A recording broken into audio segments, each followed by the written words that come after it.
Job 28:28, that the fear of the Lord is the foundation of all wisdom and compelling evil. It is the foundation of all knowledge. Yes, is the foundation of all knowledge, and compelling evil is the beginning of wisdom.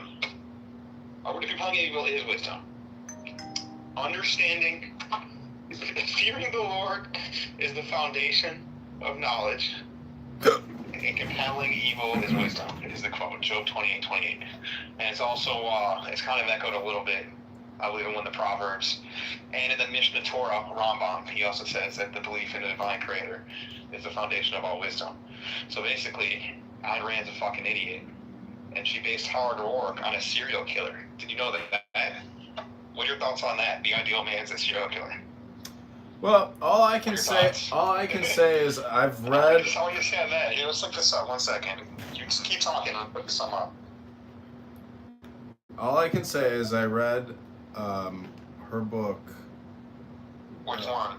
What is it called? The philosophy one, the one that's just straight philosophy about objectivism. Yeah, I mean, everything she says makes sense, and yeah, it does. The separation. She's one of my earliest influences. We have a problem. We have a Shrug, Anthem. And I know what you're talking about. I read that too. It's kind of like a pamphlet. We have a problem in our economy that 40% of our economy is just borrowed money to pay the healthcare industry, as well as other industries, and state-controlled economy, and then putting that liability on taxpayers is not the basis of an economy. And other. Okay. Let me read it. Howard Rourke, the protagonist of Ayn Rand, the Fountainhead, is what's called. So it was based on Frank Lloyd Wright, which I always thought that was just kind of like the most obvious surface level read, and it was very fascinating. And being from Illinois, which we both are, Frank Lloyd Wright has like a lot of history, and even in Texas, where my family's from, some of his proteges, and it's really cool, very logical. And then, like as this AI stuff says, it says his quiet demeanor was modeled after Rand's husband, Frank O'Connor. However, there is a dark historical connection. In her private journals, Rand heavily analyzed the psychology of the notorious 1920s kidnapper and murderer William Edward Hickman. Hickman murdered and dismembered a 12-year-old girl. Rand studied his sensational 1927 trial while developing her early concept of the Superman, an individual driven solely by his own ego and total disregard for social norms. See, that's too far. John, do you feel that it is consistent with your Kabbalah mental framework? And if so, how?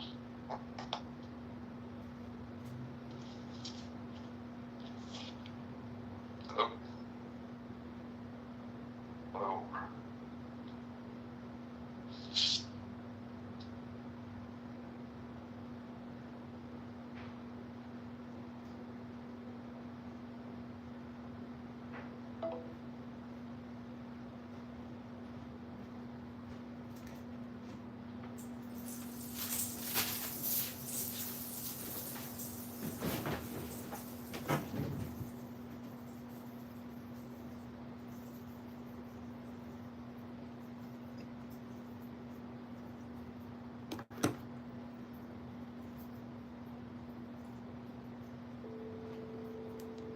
Like, I get what you're saying.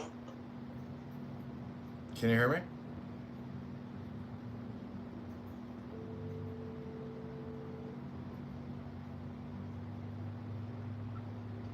Hello. Yeah. And we're back. Yeah. How do you reconcile Ayn Rand's just super anti-religious views with like Nietzsche, like Nietzsche kind of views? Versus, your Kabbalistic views. Or you just kind of, is it a balance for you? She criticizes superstition. Religion.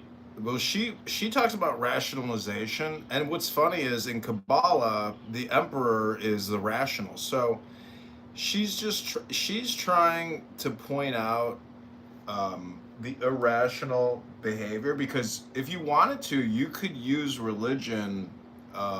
You could have theocracy and demand that everybody adhere to your theocracy, which some people might consider irrational, like swinging a chicken over your head and then wrapping yourself in amulets, and forcing people to do that socially, might be irrational. It could be. It could. Might be. So my mentor, my top rabbi, my rebbe, so to speak, all the freaking time goes that faith is the opposite of logic. That's the whole freaking point. It's because your daddy said so. Hashem, the creator, the king of kings, he said so. And like, there's the rational commandments, the super rational commandments, and the supra rational commandments. And that's the whole effing point. And a lot of it is just logical. Like at the end of the day, it's logical. But like the Ayn Rand shit is it's two-dimensional. It's the same thing as Art of War. It's all of that philosophy hits the limit because it's not considering Hashem. It's literally just do it as I will. Crowley. That Crowley shit. Which can only, because here's the thing, you realize that like the sorcery stuff can only work so far, is like only God can create. And so like there are sorcerers in the Bible, and like Pharaoh speaks to sorcerers, but they can only do like the bend a spoon. Yeah. And I mean like jack off your palms. The palm reading. Well, she brings up the separation of state and capital, and she's awesome. She was like an Harry Potter writer too, which is also sacrilegious.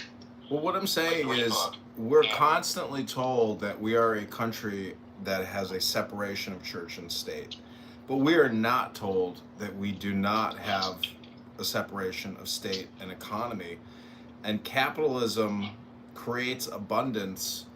The union of state and capital creates poverty for the masses, and putting tax liabilities on future taxpayers as well as current taxpayers is a recipe for disaster. We need a federal bankruptcy, not a federal bailout. Well, Atlas Shrugged. We need to go golf. Have you worked on Atlas Shrugged? I haven't read Atlas Shrugged now. Oh, highly suggested. That's probably it's longer than the Fountainhead. That's probably the better book. I think Fountainhead's more enjoyable. Anthem's also good. But basically, Atlas Shrugged is about what if all the creators, the engine of society, just dropped out and just disappeared. They didn't die. They disappeared. I don't want to ruin for you. And they made movies of it. The movies are not high budget, but there are movies of them. But what are your thoughts on just that premise, John, on the podcast? Of what if all the creators, of all the business leaders and real estate owners? So what's up with this lawsuit with Terry Newsom and the Pat Gibbons videos? Like, how did that come into connection? You should publish the lawsuit as a journalist if you can get your hands on it somehow. I wonder if it's been published already. But I haven't published it. I may. It's just he's such a pain in the ass. But because it's a journalistic thing, is Joe. It's actually very interesting. The class action lawsuit. Mm-hmm. So wait, what was Terry? It's a civil, because he was running for office. It's a civil rights. So there is we'll see if he drops the business claim. Mm-hmm. So right now there is a civil business claim. But the stuff that's really fascinating, and I think it's good, the reason why Tom DeVore and all them are freaking out, mm-hmm. is he's basically making it like a civil rights thing because he's running for office. Right. And these fucked up goofies were illegally coordinated. And then and they knowingly lied about them. And they said illegal stuff. Aaron Del Mar was telling all these organizers, Joe's violent, I'm afraid he's gonna shoot me. And then he was a male prostitute. Mm-hmm. At the bike path. Is that just projection? It must be, because it's I have no way of knowing if it's true or false, but it sounds pretty false. I got a lot of views. About Cicero, what? No, go on about Cicero. What? Isn't it Joe Joe has a famous family, and It's just kind of freaking crazy. And when I went to the Columbus Parade, which was, the Italian community, getting signatures for Joe Severino, like people like that were very hesitant to sign stuff. Mm-hmm. Were like, oh, Joe Severino, oh, that's my guy. Like he's a good guy. Here, I'm gonna get you some signatures. Don't worry about it. But he's got like a very strong name and family, and so I think that's really projection. Because Terry was the opposite, where he like grew up in the suburbs and would like literally take car rides to like the super Italian area and go to the gyms. This is his public story that Terry talks about. So I think he's projecting to like Joe, where he's like, you're not really from that area. And the bike pack prostitution sound. You want to hear some act up shit? Terry, you can look this up. Look up the Terry brags about being an altar boy at this church that no longer exists and is now a mosque. But he's snitching on himself again. That church, partially part of the reason why it no longer exists is they had a pedo priest that was around the same time he was an altar boy. Confirmed. And so the bike path shit sounds like him. Or someone was, because like there's this other guy that's involved. Have you ever seen Goodfellas? John? Yeah. If I cut out, it's just because I went to the kitchen to refresh my beverage. Yeah, so this is a podcast. I'm sorry. Yeah, you got Perry. Have you ever seen the movie Goodfellas? So? Hold on one second. Perry said that Pat Gibbons has the ability to do a monologue for an hour, and therefore he's a good guy. And so, I said... When Perry's arguing that Pat's a good guy. Well, he's an activist, a conservative activist, and... No, he's not. How? Conservative how? Well, he beats his wife. I mean, his ugly fiance. And that's what makes him conservative? Yeah. He's like a Muslim. Muslim men are very conservative with their sex slaves. He's probably getting public assistance. Well, hold on a second. Hold on a second. I also want to tell you something, that if you ever call me to be on the John Kitover podcast, at this point, I'm expecting you to also be live streaming on a tripod, on a cell phone, onto YouTube when you call me.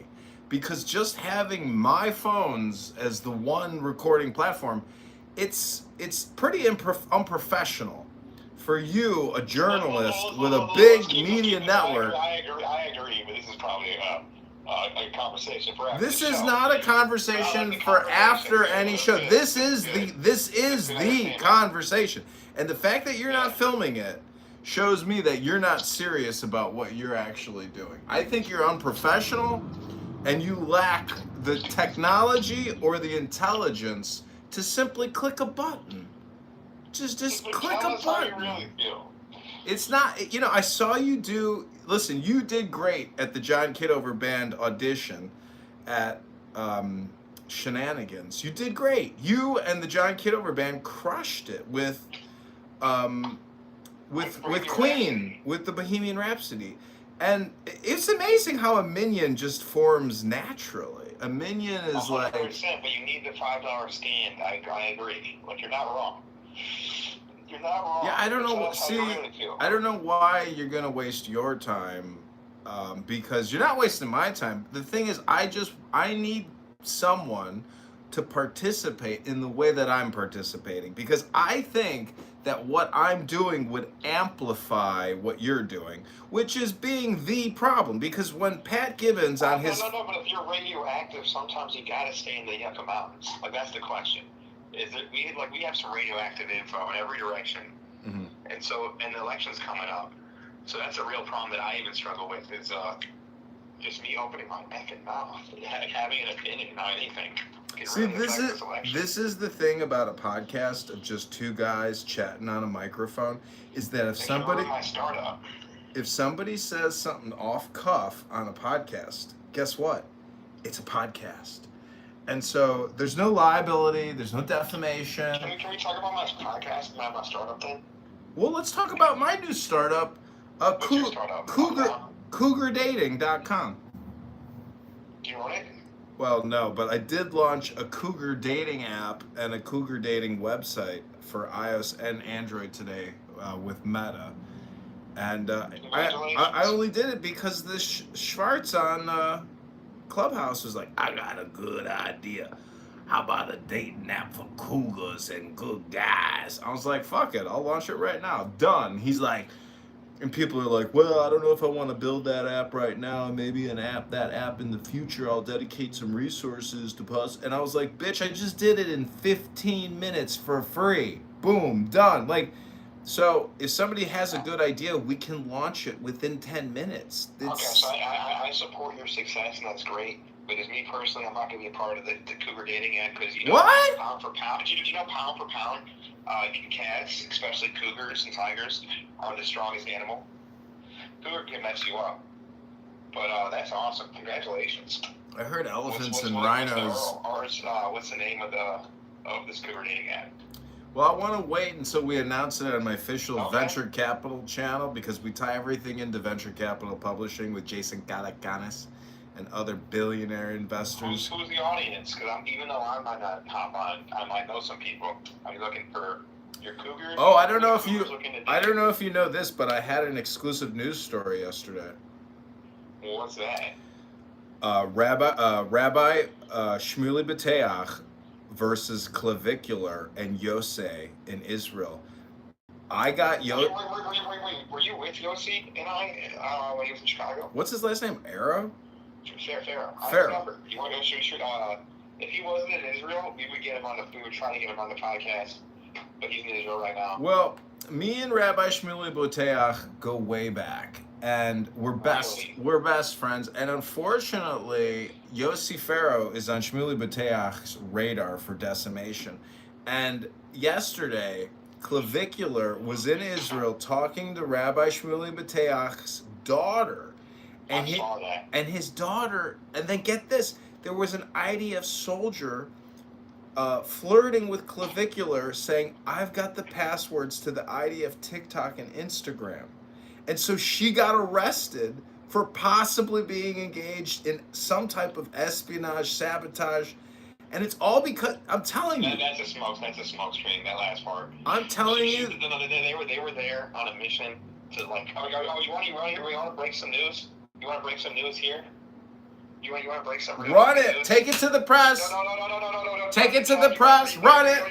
Run it. You want to break some news? Run it. Break some news about this. Call the editorial board. Get the phone ready. Get the phone ready. Is the reason why Clavicular was really in Israel and no one's talking about? It's because he's actually Jewish. He's just not actually ready to admit it to the world yet. His mom's mom is Jewish.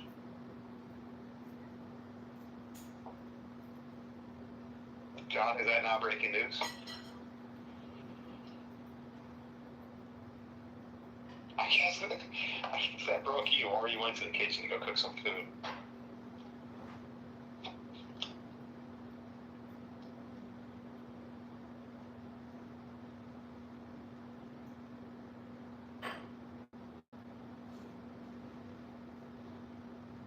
John. Hello? Okay, this is brought to you by Jim Terra of the metal band. Dimebag Daryl, rest in peace. Just remember, if I ever disappear, it's just because I'm in the kitchen refreshing my beverage. I said we go back to shenanigans Thursday, and this Thursday. John, did you not hear my breaking news? No, I was in the kitchen refreshing my beverage, but it's actually real breaking news. And exactly what you were talking about is the reason why Yossi Farrow was actually in Israel. Mm-hmm. Is because he's Jewish. He's just not ready to announce it to the public yet. His mom's mom is Jewish. So making him a full Jewish. So Shmuley brought up a good point that Clavicular is on an apology tour because he was confirmed doing a sig. That's not true. Well, hold on. Wait till I finish. He brought up Kanye West and how that decimated his business, and the same thing has happened to Clavicular after him and Nick Fuentes were doing Nazi symbolism. And so this is wrong, incorrect. Well, all I'm saying is I've notified the IDF, I've notified Netanyahu, I've notified other sources in Israel to arrest Clavicular. And if Yossi Farrow, wow, you got this wrong. if Yossi Farrow stops Clavicular from being arrested as a domestic terrorist threat, Yossi Farrow will also be arrested because he is saying terrible things about Menachem Schneerson. How dare Yossi Farrow say these terrible things about Menachem Schneerson? You're missing a lot. You're out of your element, John, respectfully. Out of your element. Yossi Farrow's like 21 years old, and he was just a defensive felon kid, and he's just like, oh wow, this is so cool. And what you're missing is, no, he wasn't there on an apology tour. As a Jew, I'm like immune from being called an anti-Semite, kinda.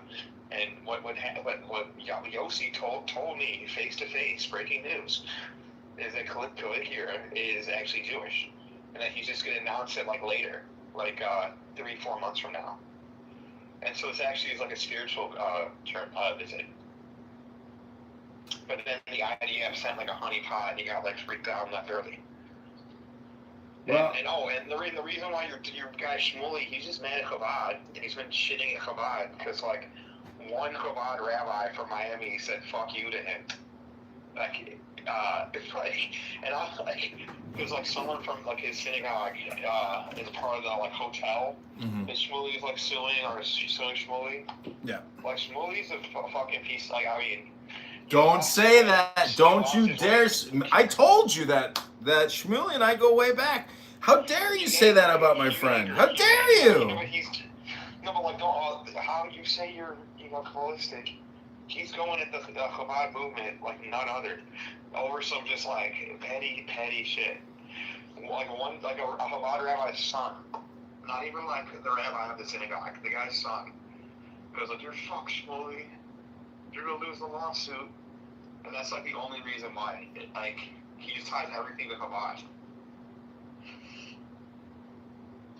Because that's the truth. Because you know that, like, Shmuley, to his credit, is the first person to talk to the anti-Semites and like debate them on Alex Jones's show, or like Piers Morgan, or whatever, or Oprah. Well, see, this is my position, is that Shmuley Boteach, as an activist, is extremely successful.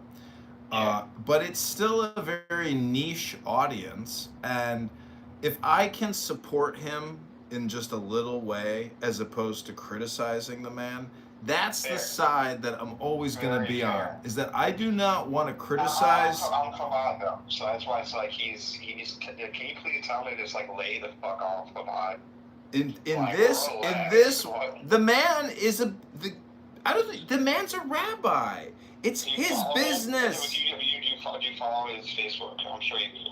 Bro, I told you, I go back years with him. I know. Years! One of the last, like, 2 months. Listen, the point is, I will always support a fellow Yiddishkeit. Always. No matter what side of the Yiddishkeit fence they are on, I'm here to support you. I'm here to support Rabbi Shmuley Boteach. And the truth is, Clavicular trying to F Israeli Jewish girls in the nightclub in less than 30 seconds in a bathroom stall. I don't like it. No, I don't. That's why I wanted him arrested. He's over there raping Israeli Jewish women in the bathroom stalls. I don't approve of Tel Aviv. I would have wished he would have went to Hebron and like Jerusalem. That's part of the problem too. Is like the secularism in Israel. It should be a holy land. Well, where do you think you can? You can't go to the club in Mecca. Listen, if you want to help people that are off the derech, where do you go? You go to Tel Aviv, where everybody's off the derech. No, I guess the only place in Tel Aviv I would go is B'nai Brak. Well, you just ain't been to Kuli Alma. Maybe you're not cool enough for Kuli Alma. For the tiny room. You ever been in the tiny room? You never even been in the tiny room in Kuli Alma. Yes, I have. I've been about that life. You been in the tiny room? I've stayed in Tel Aviv for like one time for like a week, and then I've been to Israel like 3 times total. And every time I've been in Tel Aviv for like a little bit, but like one time extended time. It's also dirty, man. Like, it's fucking buses everywhere. It's just brutal, man. Well, Europe is just bad with the AC in general. Like, America has AC on Europe. Big advantage. But they're really cool. I mean, like Jerusalem and like Hebron. You can't even go to Abraham's tomb. It's ridiculous. But Listen, they got it. It's a great country, man. I mean, I can't wait to go back and Aliyah and retire there. yeah, but I don't like. Like if you want to like talk about like if you want to nitpick, like I can nitpick. But like you'll see, like just the same way that Botanic your friend. You'll see the Chabad brother. Well, he really just like. Shmuley says he's so young. He's 21 years old. Rabbi Shmuley says that he's just clout chasing for clicks and sponsorships like Clavicular, and now that he's been outed as being an associate of a neo-Nazi scumbag, their pipeline of sponsorship advertising dollars has dried up. Okay, from his perspective, he's trying to do as many to fill in as possible. Mm-hmm. And if someone, I talked to him about this. About how no Jew is more powerful, and he agrees with me. I talked to Yossi about this. See, the problem is wrapping yourself is not like reading a book. What? Wrapping yourself is not wrapping yourself in a book. All you're doing is doing a movement, but you're not actually doing any studying. And so that's the problem with what he's doing is, when I rap, I study. I read Torah to increase my consciousness. Just wrapping yourself alone will not increase your consciousness. It's my theory. It's my theory. Okay, so John, let's unpack what you said. It will not increase your consciousness. It will increase your consciousness a little bit, not all. Just a little bit, not enough. I can read a good book. It's way better. Well, as they say, that studying Torah as a man is like an extra commandment. It's like a double. Yeah, you're right. And it gives it meaning. But like the Rebbe was a big believer of like, the commandments you have to like do every day or keep every week, like Shabbos, or like when you keep or tefillin. Those are extra special because because you have to just keep doing them. It's a repetition. It's a Mr. Miyagi type stuff, John. That's kind of like the stuff for like faith is the opposite of logic, where like Hashem's like eat your peas, eat broccoli. We're like we don't. He's smart, like Hashem's smarter than us. Like the prayers are genius. It kind of sounds illogical on just kind of rereading the same thing every day. But you should be studying on cloud to enhance the prayers. Okay, I hate to interrupt, but I have to tell you something very serious. What's that? I'm about to participate in a genocide. I'm going to text you a picture of all the victims. What? I've already killed over 450 horseflies in a stink bag outside. And many people think that flies have souls just like you and I. But I have a tenant who can't get in and out of her unit because of the stink flies. So I had to genocide them. And some people will criticize me for supporting Israel and being strong Zionist and saying that how could you kill the children? How could you kill the children? And all I like to say is that in America, we abort 3,000 children a day across the Planned Parenthood network of abortions. Facts. It's a lot of genociding. Yeah, we have dominion over the animals. You're good. You Oh, can't, I don't think it's right to, do it out of lust. You're doing it out of necessity. but I've never seen so many horseflies just sitting in a bubble of horsefly diarrhea. It's so disgusting that when I send you the pictures of my genocide, and you zoom up close and you see the anguish on the horsefly face, you might think twice about your dominion over the flies. Just because I can kill hundreds of them does not make me the lord of the flies. Oh, we would know we have a major disadvantage. We're insects we're outnumbered probably 1 to thousands, but like birds, it's like 1 to 30 minimum. And they have aerials, so the high ground on us. Well, I put in around my property. I put in 10 bird boxes, and I've created a bird box real estate war. And they keep writing me notes saying, "Why did you have to redline?" And I say, all I did was create free housing. It's the birds living in the houses complaining of the redlining. It ain't my fault that you got redlined. I just was building. They didn't like it. I'm just saying, when you create inventory, or you create supply, you naturally that demand will compete and use political terminology to say they've been discriminated against. But the truth is, discrimination is essential to applying the law. Because a Democrat, liberal, progressive judge that can't discriminate, a dumb fucker who has hit 75 people in the face on Michigan Avenue and can't discriminate against that motherfucker, that person is a dumb motherfucker practicing restorative justice that Senator Marty Motwick and Senator LaPointe waste all their fucking time working on. These senators, I just saw this, my local dumbass senator that I signed her petition, she's building a homeless shelter in Portage Park, and all the people are like, why are you spending $60 million inviting all these homeless people to come live next to me? You stupid bitch. You ruined my neighborhood. Thank you very little. Thank you very much. You were King Cyrus. Spent $60 million, so, like, you know, how many beds will $60 million get you? Like 50? Brandon Johnson's like, we're 150 million short. I'm like, you're 150 million short. You just gave 1.3 billion to a hospital in the ghetto. You just gave 65 million to a community center in the ghetto. Like, the guy is outspending himself, and he's begging for another 150 million. Did you see how much the police have paid out for these settlements in addition? And get this, most of the billing isn't even by lawyers, it's by paralegals. The law firms that are billing the city are scamming the city and now applying a new billing methodology, and it's cost the city over $100 million. Good for them. Not good for them. The city is completely bankrupt. Yeah, I mean, it sucks for you as a property owner, but yeah, like, good for, like, Brandon Johnson, they say he's stupid, but he is the king of scams. He really, like, he understands, like, money extraction. He's getting away with it because he's black. No, he's trying to he's trying to do it with the head tax. That's like Icarus level of money extraction. Well, I keep tagging the Department of Justice, and because they declared that the reparations were illegal in Evanston, all of these grants that he's passing out to these black nonviolence activist groups, it's the same thing, reparations under a different name. So he's stealing from the pensions to give to black nonprofits in the hundreds of millions and in the billions through TIFs.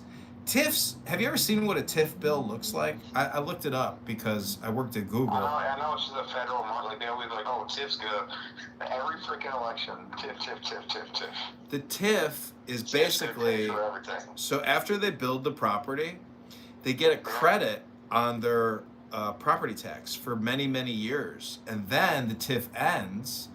But some of these organizations apply for the TIF again, and they get it. So it's total political racketeering and tax credits. Yeah. Of course, they're open about it. And they also lie and pretend like TIF is like endless. And guess who the biggest TIF is, depending on who president is. Guess who the biggest TIF recipient is in Illinois? Who? Pritzker? JB Pritzker. Yeah. All roads lead back to JB. Did you see what I wrote about JB? Because Darren Bailey says that. Amazing. Yeah, did you see that? Because you see what Darren Bailey's calling JB gay, which is kind of ridiculous. Yeah, I was like, damn, he's gonna project his own homosexuality onto JB. That's risky. Hey, friends!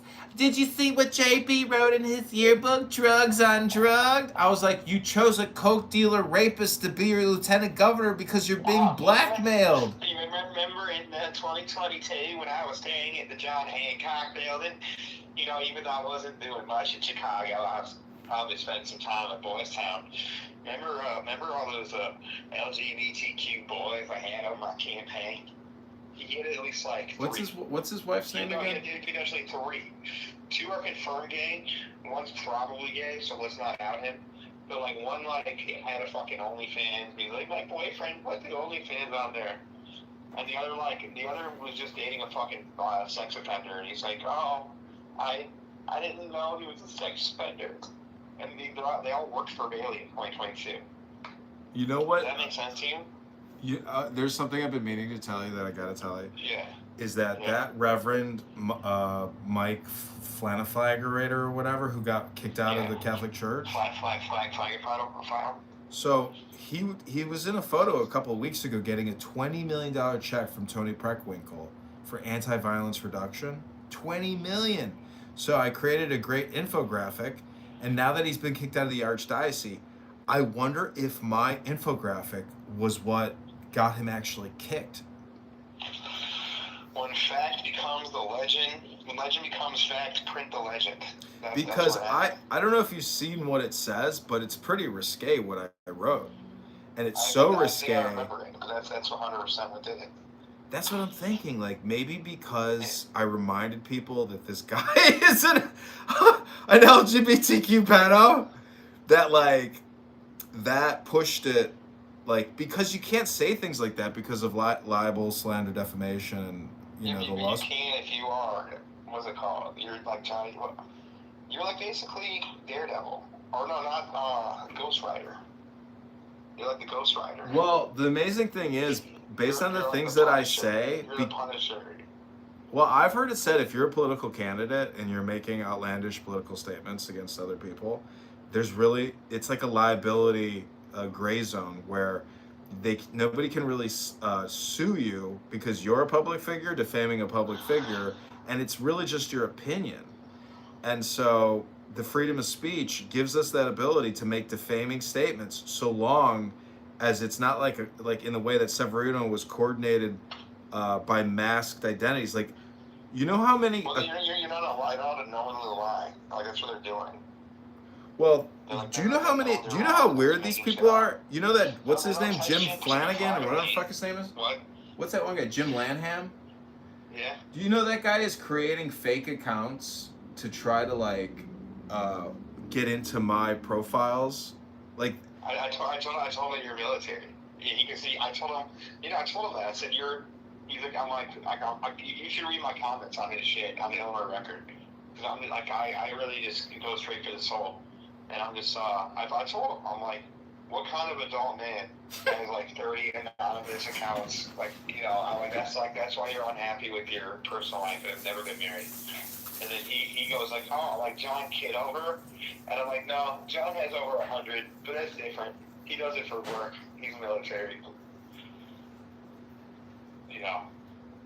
But it is true. You do it for work. You're creating a known system. It is different. The system doesn't work if you just have like 5 or 30. You get 100 nodes.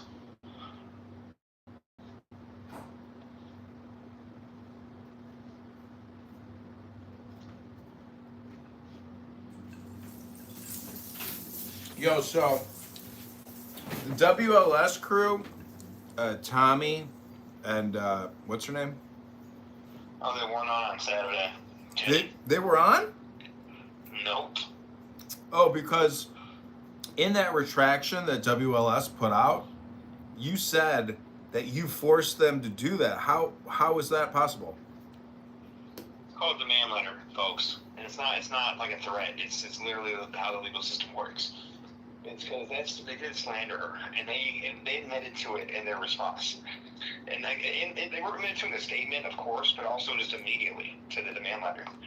Is you're not allowed to slander people on the radio, because like Rocio does, like most of the jobs that I don't want to go into her job situation, but historically she has worked with kids, and they said that they called her a torta, or I don't know, they called her some empanada, which is derogatory. Just reducing her to like a pastry, and then they said that she was stalking. She got fired, or she faced major consequences for stalking a kid. When that just is not true at all. Like based on a FOIA, and if you look at the FOIA, basically a kid was like, something really bad is happening at like a church or a business, or I don't know. And the kid reported something to Rocio. And then Rocio followed up on it, and never didn't get in trouble at all. That's not stalking a kid. That's like what any rational person would do. They're just idiots that misread the FOIA. They were just like blindly angry. And so I or a demand letter, but what you guys should know, that's the first step of a lawsuit. And so to be honest, demand letters are supposed to be over the top, and you're supposed to ask for a bunch of stuff expecting they don't do it so you can sue. Because like Rosie has a lawsuit.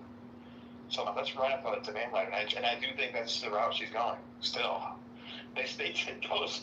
Rosie didn't sign any releases. So I wrote the demand letter. Basically, I was saying that they had to do 5 apologize on the morning show every day for a week, and then Jenny and Tommy would have to apologize. Immediately, they said we do every day this week. After internal investigation, we found that she wasn't stalking any kids, and they also found offense to the empanadas comment. Then they said we can do the apologies, which I'm like, damn.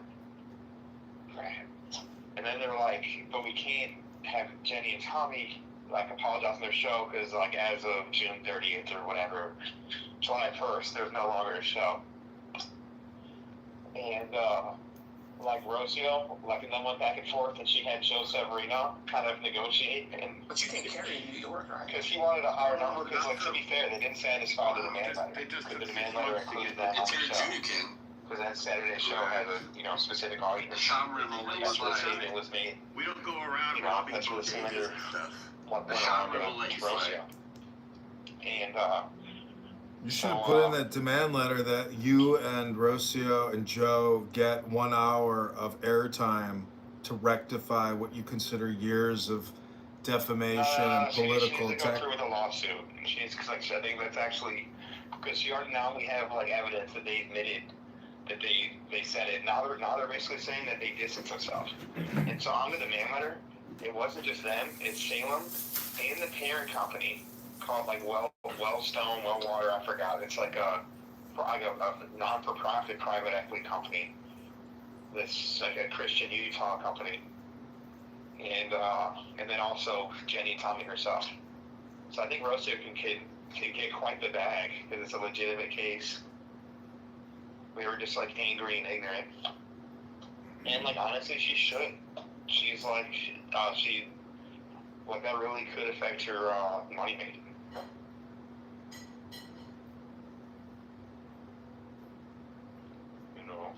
Who would hire someone at school who has a history of stalking kids?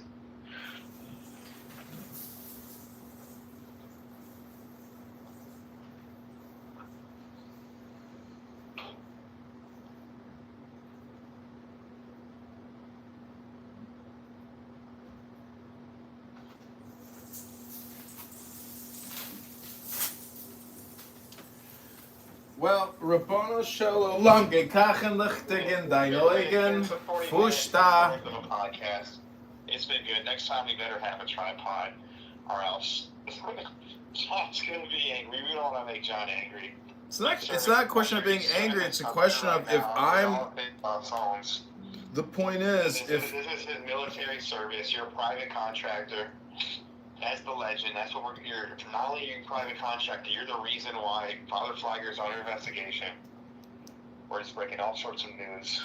Amazing. The podcast. point is, if you want to call into the John Kitover podcast, you can call in anytime, and I may or may not, decide to feature you and run you in my 12-hour daily lineup.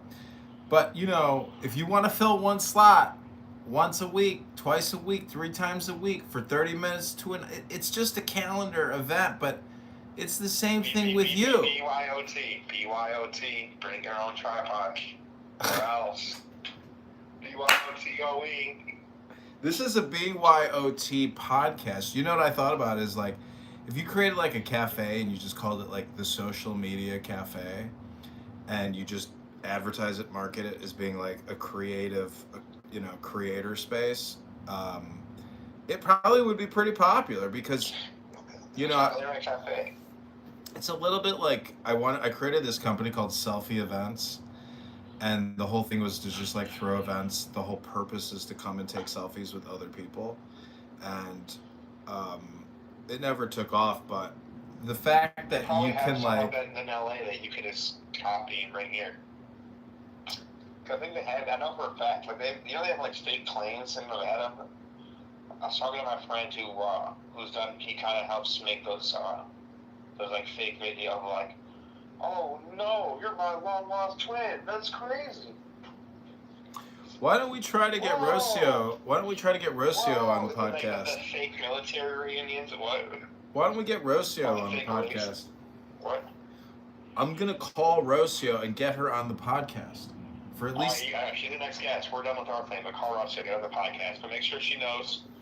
And please don't talk to her about the case, because. No, I'm not gonna call her separately. I'm gonna call her right now and three-way her in. No, I'm not. I gotta go. It's 40 minutes. All right, well, that's please, next time, I'm going to check. Before you call me, you got to text me and say, hey, I brought up a tripod. I'm ready to podcast. Otherwise, you got to let me know. I do or I do not have a tripod. Because if you don't have a tripod, I am going to decline the next call, the next podcast event. I feel like we've covered everything we need to discuss today until karaoke on Thursday. What do you think? What song are we singing on Thursday? Or am I singing the John Kitover, man? I'm going to just look up Johnny Cash because I looked up Frank Sinatra. They didn't have Chicago. How pathetic. That train coming. It's rolling around the bend. And I ain't seen the sunshine since I don't know when. And I'm stuck in Folsom Prison. Time keeps dragging on. When I hear that train rolling, I hate my head. When I was just a baby, my mama told me, son, always be good, boy, don't you ever play with guns. But I saw the man in Reno just to watch him die. When I hear that train coming, I hate my head.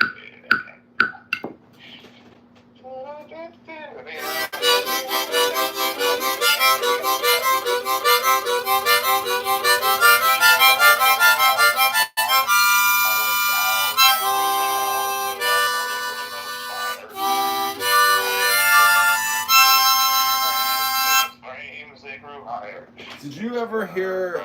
Oh, you know what? I need to look up Bruce Willis. I need to look up Bruce Willis next time we do karaoke because he's got a band called Bruno's Back. What? Bruce Willis has had a band in the 80s after his movie successes called Bruno is Back. How about guys cut you down? I don't know. Along for a long time. Along for a long time. It's alright. Cut you down. Sooner or later, cut you down. If that cell phone wire, that cable or that ring, I had fucking list the lyrics. That was a badass one. Yeah, you should do Johnny Cash. And look up the lyrics, John. Okay, that's the world famous Max Rice from IllinoisRecord.com. Thank you. We've been talking about politics in the Chicagoland area on behalf of the campaign to elect John Kitover, Chicago mayor. Go to ChicagoMayorVote.com or Brandon Johnson, Chicago.com. Highway the Highwayman.